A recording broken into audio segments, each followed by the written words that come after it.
Hello everyone, welcome to For His Namesake. This is Valentine, my daughter, and me, Martina, and we're going to talk about a subject matter of greed. Now, we've talked about this before on the channel before, but just like when we read the Bible, we've read lots of those stories before, but we read them again and again and again. Because we're constantly learning things, and we learn things that we didn't know before through reading the scriptures. And I sense that God has been getting my attention on the matter of greed. And then I thought, well, that'd be kind of boring to talk about if no one else could relate, but maybe there is one other person out there that's listening to this that also struggles with greed, or maybe at different times in your life you have also struggled with greed. I mean, as long as the devil's here on this earth, we're going to struggle with greed. And, that's just one of the many sins that we're going to be struggling with. We're selfish people for the most part. So, I guess God just is trying to give me a message. I know that I can be very greedy, and I have shared that before when we did the video on greed. I forgot. I think it was called Selfish versus Selflessness, or something like that. Months ago. Yeah, so it's been some time ago, and some of you newbies probably don't want to go back and check out the old videos, so here you get to have it brand new. Okay, well, the one story that's been popping up in my mind actually is, well, there's two stories. There's one that's a real life story of someone that something happened to them, and I'll share that with you in a minute. But then there's also the famous story of Lot's wife. And I'm going to let Valentine read which is also a true story. Which is also a true story, but it's in the Bible. Yeah. Whereas the other one is not in the Bible. But, and those two stories have been going on in my mind over and over again. And I'm thinking maybe the Holy Spirit is trying to tell me something like, Martina, you need to stop being greedy. These are the things that can happen to you maybe, or something along the same lines, if you're not careful. So, okay, we'll let Valentine read the story about Lot's wife, if it's not too long, or a brief synopsis. I want to, you do know that Lot, he went to a sinful city, Sodom and Gomorrah, I guess it's two in one city, and angels forewarned him that God was going to bring down his wrath on these cities for their sinful behavior and unrepentant hearts. And Lot was kind of like, no, I think I'll just linger. And the angel said, you gotta hurry. 17. So it came to pass when they had brought them outside, Lot and his wife and his children, that he said, escape for your life. Do not look behind you, nor stay anywhere in the plain. Escape to the mountains, lest you be destroyed. And then verse 24, the Lord rained down brimstone and fire on Sodom and Gomorrah from the Lord out of the heavens. Verse 26, but his wife, Lot's wife, looked back behind him, and she became a pillar of salt. And that's all it says about the woman. We don't know nothing else about her except that she became a pillar of salt for looking behind her, when the angel specifically said, run for your lives, don't look behind you. And when we went there years ago, Valentine was just 2 years old, Mike and I went to Israel, to that very spot, the Sodom and Gomorrah site where she became the pillar of salt. And before I really even knew anything about biblical history, when we went there, I just felt like a sadness. There was an extreme oppression hanging over the area, and it's just an extreme sadness of what was, not necessarily of what was going on there at that time that we were going there, but just of something of the past. And then my husband explained to me, oh, well, this is where, Lot's wife, the one that became the pillar of salt. And I went, oh, no wonder it feels so oppressed and sad. So it's just interesting that the oppression is still there after all these years. And that was when we went. It was back in the, early 1990s. Right. Wow. Yeah. And so that's one story, the story of Lot's wife, that's been going on in my mind.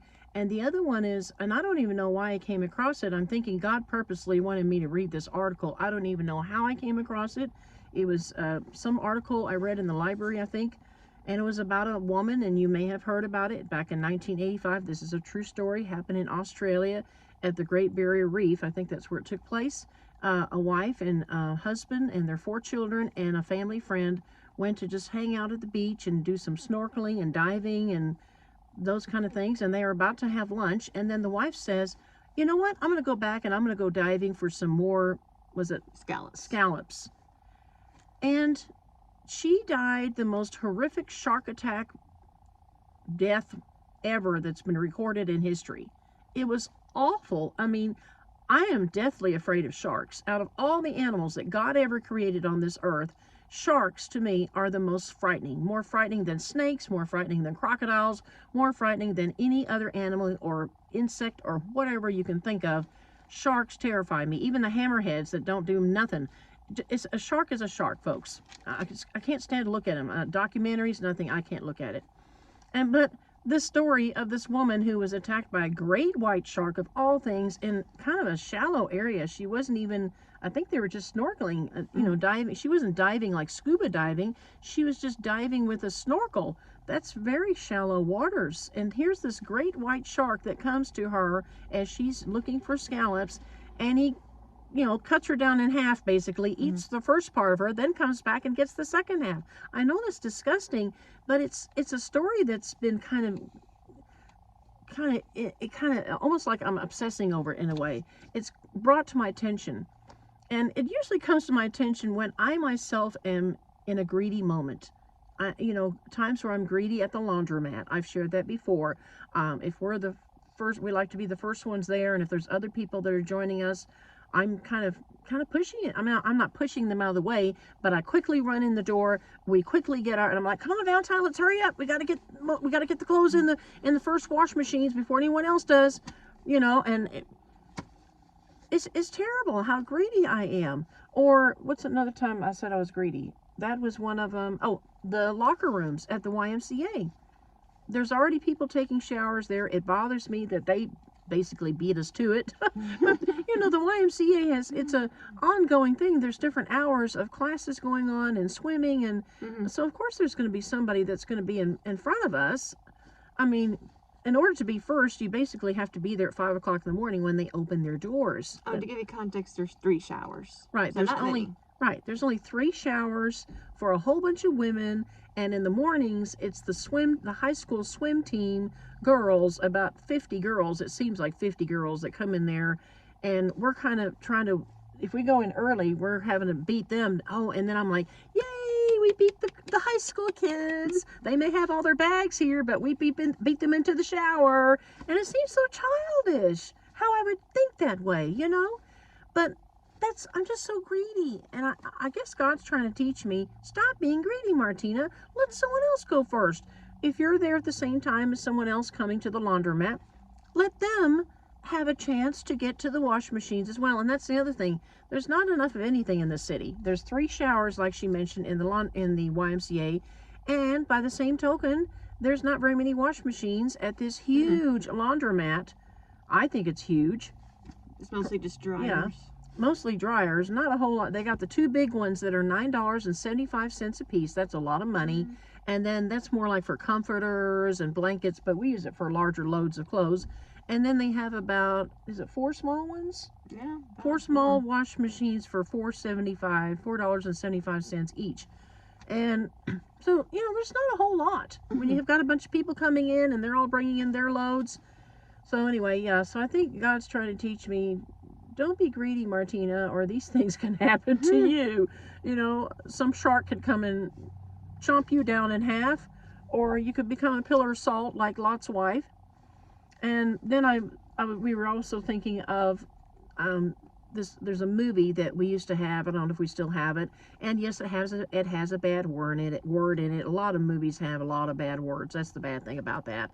But I think it's a Disney movie, isn't it? It is a Disney. A Far Off Place? It's in the 90s, so it's rare for a 90s Disney to have language, but it was just like one quick time, and as far as I know, that's the only bad word that was in it. It takes place in Africa. Yeah, Far Off Place, but basically it's about, I don't know if it's about that, but in the movie there is a older gentleman, and he is obsessed with ivory tusks for the purpose of whatever they're going to use the tusks for. Back in the day, did you know that piano keys were made of elephant tusks? I didn't know that till recently.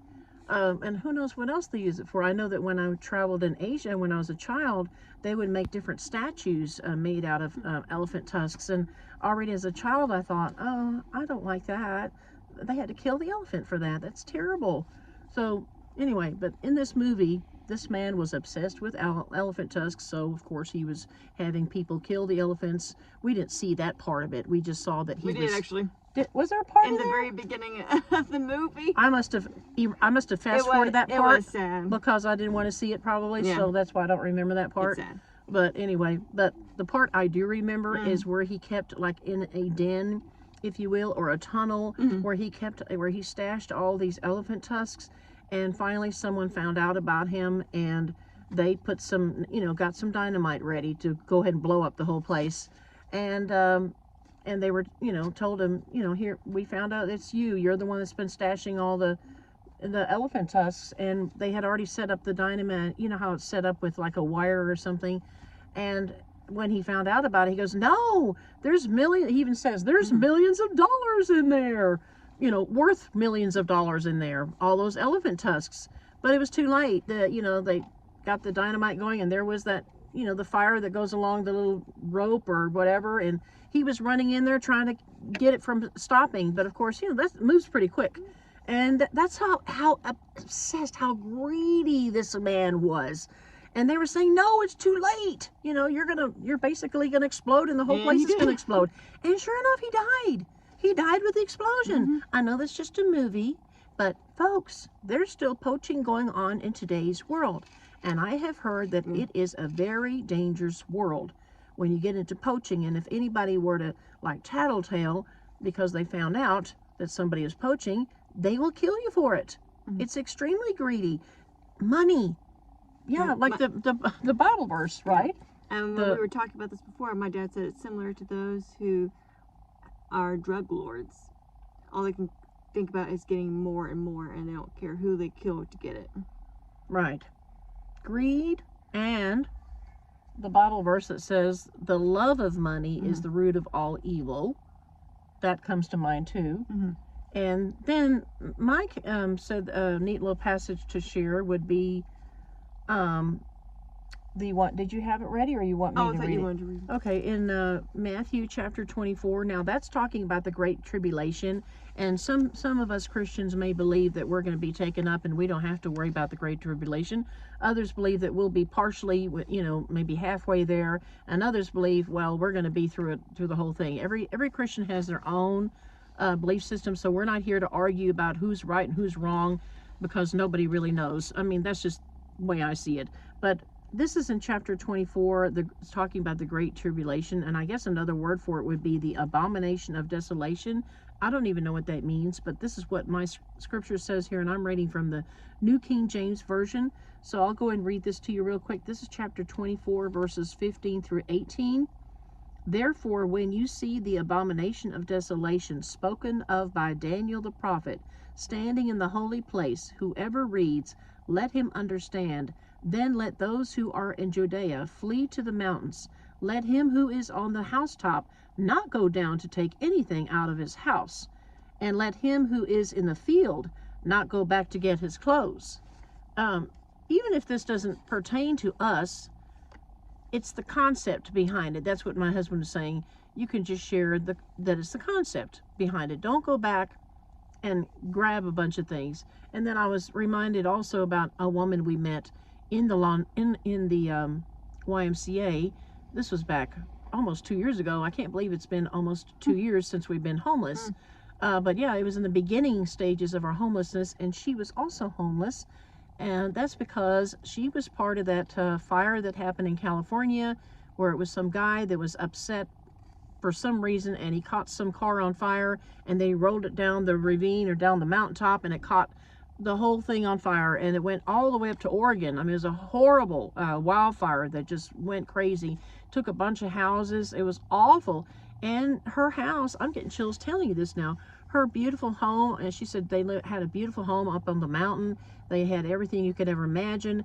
And their home was about to be basically part of that wildfire, and somebody came and banged on the door and said, you have 10 minutes to get out of your house, get whatever you need to get, and get out. ASAP, because your house is going to be, it's part of that wildfire and it's uncontrollable. Whether firefighters are trying to do what they can, but it's going to be gone. And so all she had time for was to take a few pictures. I don't even know how she had time for that, that she could think that fast. I don't know that I could think that fast to go grab my camera. She took a few pictures of her home and grabbed their 4 cats that lived in the house, and that was it. And then it was gone. And then she had said that they had a big, huge, one of those big, huge mobile home those beautiful, they look like buses with the wheels on them. I think they're called motor homes. And she said they had that out there, and I said, "Oh, did you have a chance to take off in that?" She goes, "Nope, that burned down too." And I thought, oh my gosh, they were left with nothing. Oh my goodness, they didn't have time to go back and get a whole bunch of things. So all she had time was the pictures and grab the 4 cats, and that was it. I don't think I could think that fast. And but anyway, but still, that's a different. I don't know that I would call that greed. Now maybe their lifestyle maybe beforehand was kind of lavishing. Lavishing is that word I'm looking for? Living it up maybe, or whatever, maybe. But that's what God gave them apparently, because she did sound like she was Christian when she was talking to me. She just said something like, "Well, sometimes God closes the door and then somewhere he opens a window." And I thought, wow, that's a big door slammed in your face kind of thing. Like, you lost everything that you had, possessions wise. Her life was saved, and her husband's, but everything and their cats they went to grab, but that's it. But I wouldn't call that greed. I don't. But I just got to thinking about how it says here in chapter 24, don't go back to your house, don't go grabbing all your things, just because. And then my husband saying maybe this could be like a story of, or a message rather, of be content with what you have. But I see it also as, don't be selfish. We Christians should not be selfish. We should be, oh yeah, read that Bible verse that you found about the bishop thing. That's important. Oh yeah. In 1 Timothy, Paul is telling Timothy, this pastor, how other pastors and elders and deacons should behave in order to be qualified to be one in the church. And I'm not sure if bishop means pastor as it would mean today, or overseer. I'm not sure, but it's someone high up anyway. And one of the requirements is that they not be greedy for money. Chapter 3, verse 3. Chapter 3, for verse 3? Yeah. Okay. Not greedy for money. Don't be greedy for money. Yeah, and then I asked her, well, what's a bishop? I mean, I guess that would be like a priest, or that could also be a pastor, Yeah, right? I said I'm in not today's sure. time. And if you will think on pastors, my husband went to seminary because he wanted to become a pastor one time. And then I was thinking, how am I going to be a pastor's wife? I'm not anywhere near being like a pastor's wife. Any pastor's wives that I've ever known, they've been very gentle people, very meek, gentle, speak only when spoken to, basically. They're not loud. They're not even loud in their walk. They're very gentle, very graceful. There we go. That's the word I'm looking for. Gracious and graceful. They're like deer, That's how I see a pastor's wife. So no wonder my husband didn't get to be a pastor. I'm not any of those. I'm very loud. I'm very, I need to speak my mind. I'm very greedy. Pastors' wives are not greedy. I mean, maybe they have a different sin, but greed, I can't see that being a pastor's wife trait. So if you're a pastor's wife and you're watching this, kudos to you, because God made you a selfless person, very gracious, graceful people. And I could surely learn from you. That's what. Yeah. Okay, did you have any other scripture to share, or was that pretty much? The only one I looked up, like in my index for the word greed, and there only mentioned 3 places. The only other place it mentioned was kind of a situation where to kill for money, like I mentioned, drug people, and it mentions in Proverbs 1, verse 8 through 19, people who would kill for possessions and money. And at the very end of that scripture, verse 18 says, but they lie in wait for their own blood. They lurk secretly for their own lives. So are the ways of everyone who is greedy for gain. It takes away the life of its owners. So they kind of did it to themselves. What they meant to do to others, it came back on them. Yeah. Yeah. Kind of sobering. Yes. So, I was telling my husband, I said, I don't know if I should share this because it's mainly just a lesson for me. And he said, obviously, if God has placed it on your heart, then he wants others to hear it as well. Maybe it will be beneficial to others. And I keep thinking of women. Women in general, we are more greedy, I would think, than men are. At least from what I've seen. I mean, we're the ones that like to shop. We need to have things. Guys are more laid back. They don't even like to shop really. They're usually sitting down and in the mall. Back in the day when malls had chairs, these days they're kind of hard to find. But back in the day, they would just sit there and say, "You just do the shopping," and the wife would give him a bunch of bags. Okay, I've done this side of the mall. Now I'm gonna go do the other side of the mall. Here, husband, take the bags, hold them or put them in the car or whatever. And I'm going to go do some more shopping, and then she'll be gone for another 3 hours. Been there, done that in my past when we had a lot of money. I would spend all day at the mall just buying things we don't need. Goodness. Yeah, so this could be a lesson mainly for women who, have a greed problem, but maybe there's some men out there too. Who knows? So anyway, I hope you've enjoyed this video, and if you have any topics that you would like us to discuss, be sure to put them in the comments down below. Yeah. Okay. Well, I think that about wraps up this session.